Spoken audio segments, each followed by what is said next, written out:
یہ دنیا کی زندگی ہر خواہش کے پوری کرنے کی جگہ نہیں ہے، اور یہ بات بھی اچھی طریقے سے ذہن میں رکھ لو کہ جو اپنی خواہش کا غلام بن گیا اس کی زندگی برباد ہو گئی۔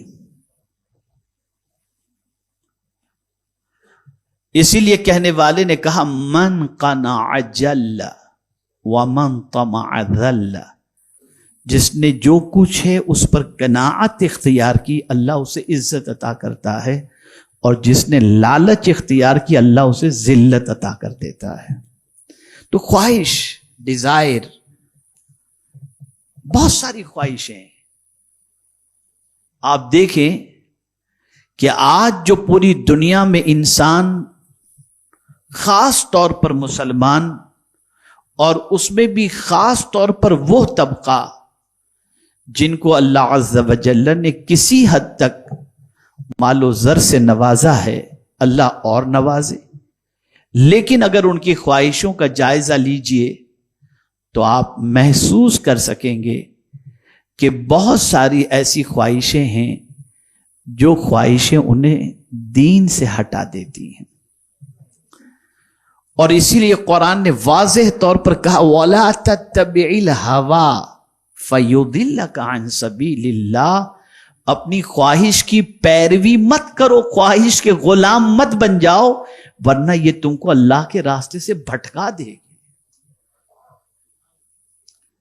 اسی لیے اللہ عز و جل نے اپنے محبوب صلی اللہ علیہ وسلم سے فرمایا اَرَأَيْتَ مَنِ اتَّخَذَ إِلَٰهَهُ هَوَىٰ، میرے محبوب کیا آپ نے ان کو دیکھا جنہوں نے اپنی خواہش کو معبود بنا لیا؟ یعنی اللہ جو کہتا ہے وہ نہیں کرتا، خواہش جو کہتی ہے وہ کرنے میں لگ گیا۔ آپ دنیا میں دیکھ سکتے ہیں، جائزہ لے سکتے ہیں آپ، خواہش کا بھی ایک دائرہ ہے، خواہش کی بھی ایک باؤنڈری ہے، اور اللہ عز و جل نے انسان کی طبیعت کے اندر خواہش رکھی ہے، لیکن جتنی بھی خواہش انسان کی طبیعت میں اللہ نے رکھی ہے نا، اس خواہش کو پورا کرنے کا جائز راستہ بھی رکھا ہے۔ مثال کے طور پر اللہ نے انسان کی طبیعت کے اندر پیاس رکھی ہے، اسے پیاس لگتی ہے، تھوڑا سا دھوپ سے آیا پیاس لگی، تھوڑا سا چلا پیاس لگی، تھوڑی سی گرمی محسوس ہوئی پیاس لگی، اندر سے بدن میں حرارت ہے پیاس لگی۔ تو اب یہ پیاس جو ہے نا یہ اللہ کی طرف سے ہے، اللہ نے جسم پیدا کیا تو اس میں پیاس رکھی، اس نے خواہش رکھی پیاس کی، تو یہ نہیں فرمایا کہ جو چاہو پی لو، فرمایا پیاس لگے تو پانی پیو، شربت پیو، جائز چیزوں کو پیو۔ اور پھر جب میں آیت کے اس حصے کو دیکھتا ہوں تو آج کے دور کی سچویشن واضح طور پر سمجھ میں آتی ہے کہ کس انداز سے اللہ نے ان دو چیزوں کے ساتھ تیسری چیز کو رکھ دیا، فرمایا کلو وشربو ولا تسرفو، کھاؤ پیو اور اسراف نہ کرو۔ اور آج ویسٹرن ورلڈ کی پوزیشن یہ ہے کہ ان کی مینٹلٹی یہ ہے کہ پلیٹ میں تھوڑا کھانا چھٹنا چاہیے، گلاس میں تھوڑا سا پانی چھٹنا چاہیے، بوٹل میں تھوڑا سا 7 اپ چھٹنا چاہیے، اگر پوری پی جائیں تو لوگ سمجھیں گے کیا پہلی بار پی رہا ہے۔ آج ہم شادیوں کے اندر دیکھیں تو نہ جانے کتنا کھانا ویسٹ ہو رہا ہے۔ آج اگر ہم دیکھیں پانی آدھا گلاس پینے کے بعد آدھا گلاس پھینکا جا رہا ہے۔ ارے وہ پانی جو وضو کے لیے اللہ کا بندہ استعمال کرتا ہے، آقا کریم صلی اللہ علیہ وسلم نے فرمایا اگر ضرورت سے زیادہ تم نے وضو میں پانی استعمال کیا، قیامت میں اس کا بھی سوال ہوگا تم سے۔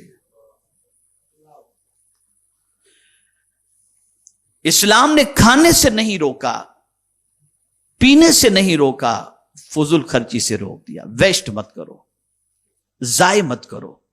اب دنیا کہتی ہے پانی بچاؤ، سیو کرو پانی کو۔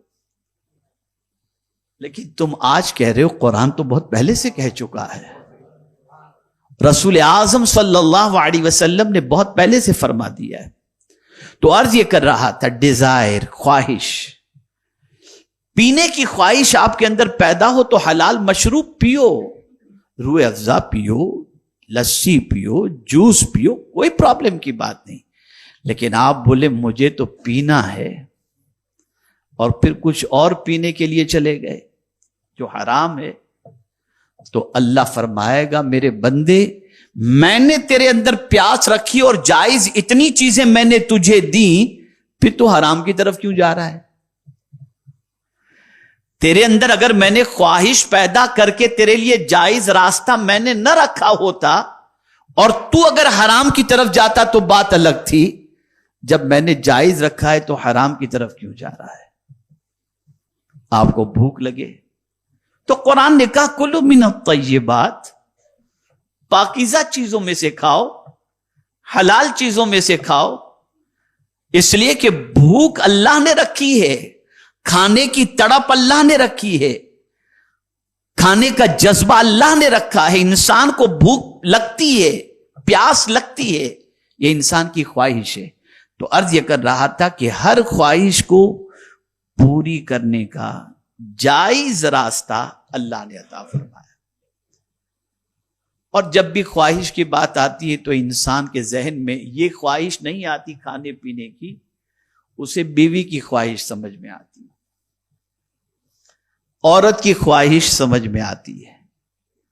تو قرآن نے اس کا بھی جائز راستہ رکھا کہ اگر تمہارے اندر خواہش ہے شادی کرو، نکاح کرو،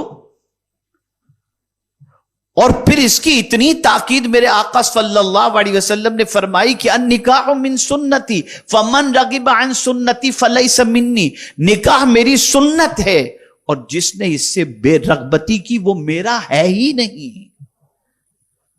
خواہش کو پورا کرنے کے لیے جائز راستہ رکھا، جائز طریقے عطا فرمائے۔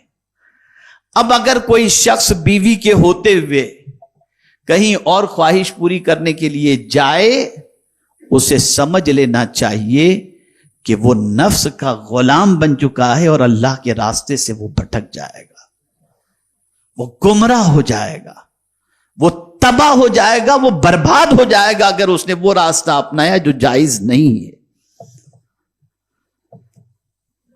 اسی لیے میرے پیارے آقا صلی اللہ تعالی علیہ وسلم کے پیارے دیوانوں، زندگی کی ہر خواہش کے حوالے سے رسول اعظم صلی اللہ علیہ وسلم نے واضح طور پر فرما دیا، لا یؤمن احدکم حتی اکون ہواہ تبعا لما جئت بہ، تم میں کا کوئی شخص اس وقت تک کامل مومن نہیں ہو سکتا جب تک کہ اپنی خواہش کو بھی میرے لائے ہوئے دین کے تابع نہ کر دے۔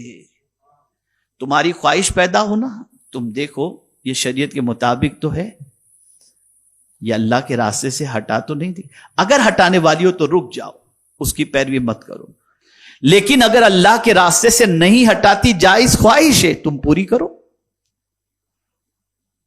اس لیے کہ خواہش بھی دو قسم کی ہوتی ہے، جائز بھی ہوتی ہے، ناجائز بھی ہوتی ہے۔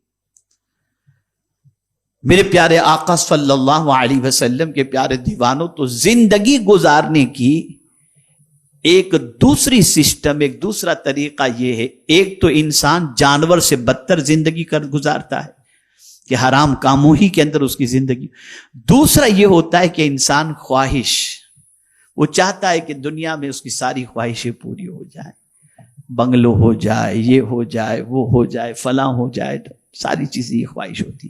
جائز خواہش سے کوئی مذائقے کی بات نہیں، لیکن اگر وہ خواہش ہی کا غلام بن جائے کہ ایک خواہش پوری ہوئی، دوسری نے جنم لے لیا، اور پھر اس خواہش کو پوری کرنے کے اندر اس نے اللہ رب العزت جل جلالہ کو فراموش کر دیا، بھول گیا اپنے رب کو، تو پھر یاد رکھیے گا ایسی خواہش، بہت غور سے سنیے گا، جملہ ایسا ہے کہ آپ میں سے کوئی میری بات کی تکذیب نہیں کرے گا، سب تصدیق کریں گے۔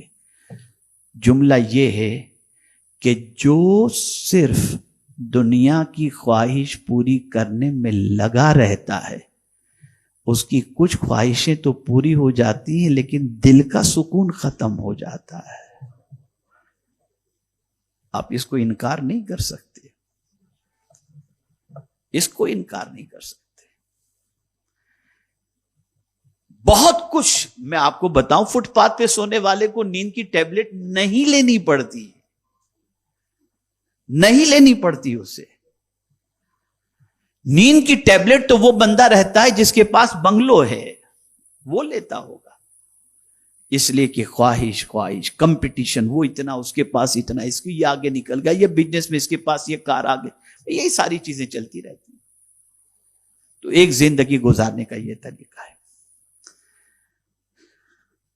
یہ زندگی بھی اتنی اچھی زندگی نہیں ہے۔ آپ دیکھ سکتے ہیں بسا اوقات تو میں پورے چیلنج کے ساتھ کہہ سکتا ہوں کہ ظاہر میں جن کی زندگی کے اندر دنیا کی بہت ساری نعمتیں موجود ہیں، جسے دیکھ کر کے ہم کہہ سکتے ہیں یار اس کی زندگی بڑی اچھی ہے، اکیلے میں ذرا اس سے مل کر پوچھے گا کیا حال ہے، تو وہ کہے گا یار نیند نہیں آتی۔ یہ پورے گراؤنڈ ریئلٹی ہے، اس کو آپ ڈینائی نہیں کر سکتے۔ تو یہ سیکنڈ ٹائپ کی لائف ہوئی۔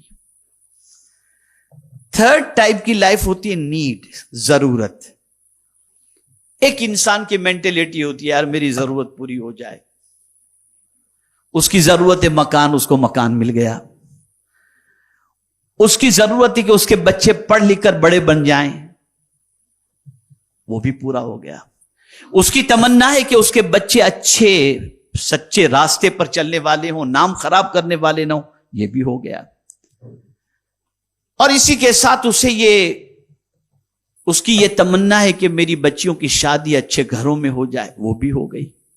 اب وہ بندہ جس کے پاس گھر بھی ہے، بیوی بھی ہے، وہ بھی وفادار ہے، بچے بھی نیک ہیں، بچے بھی جاب پر ہیں یا کاروبار سنبھالے ہوئے ہیں، بچیوں کی بھی شادی ہو گئی، اور اس کے بعد وہ بندہ بڑھاپے میں پہنچا، جسم سے روح نکل گئی، تو دنیا اتنا ہی کہے گی یار بڑی اچھی زندگی اس نے گزار کر وہ اس دنیا سے چلا گیا، اس کے سارے ارمان دنیا میں پورے ہو گئے۔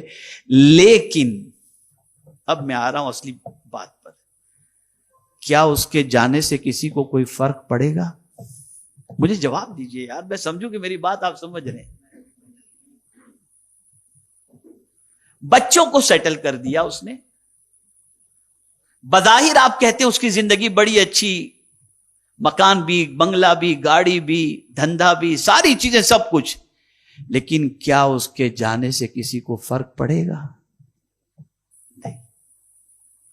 تو پھر اچھی زندگی ہے کیا؟ اب میں جو بات عرض کرنے جا رہا ہوں، خدا کی قسم اگر آپ نے دل میں بٹھا لی نہیں اس بات کو، تو میرا آنا اور آپ کا آنا دونوں کا وصول ہے۔ بتائیے وہ شخص جس نے کمایا، اپنے بچوں کے لیے دکان بنائی، اپنے بچوں کو پیر پر کھڑا کر دیا، سب کچھ اس نے کیا، اور پھر موت آئی اور وہ چلا گیا، کیا اس کے جانے سے کسی کو فرق پڑے گا؟ پھر اچھی زندگی ہے کیا؟ ہے کیا اچھی زندگی؟ اگر ایک جملے میں بتاؤں تو اچھی زندگی آپ کو سمجھ میں آ جائے گی۔ آپ کے جاننے سے اگر دنیا کے انسانوں پر فرق پڑے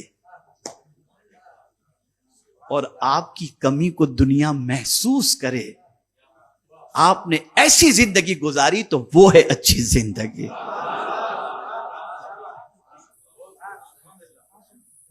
اور آپ کے جانے سے دنیا کو کوئی فرق نہ پڑتا ہو، تو یہ جانوروں والی زندگی ہے، یہ اچھی زندگی نہیں ہے، یہ اچھی زندگی نہیں ہے۔ یہ زندگی تو جانور بھی گزارتا ہے، یہ زندگی تو جانور بھی گزارتا ہے۔ اچھی زندگی یہ ہے کہ آپ کی کمی زمانے تک دنیا محسوس کرے، اور آپ کا جانا دنیا کے لیے نقصان دہ ہو۔ آپ کے جانے سے اگر کسی کو کوئی فرق نہ پڑے، تو جانور والی زندگی آپ نے گزار لی، اچھی زندگی آپ نے نہیں گزاری۔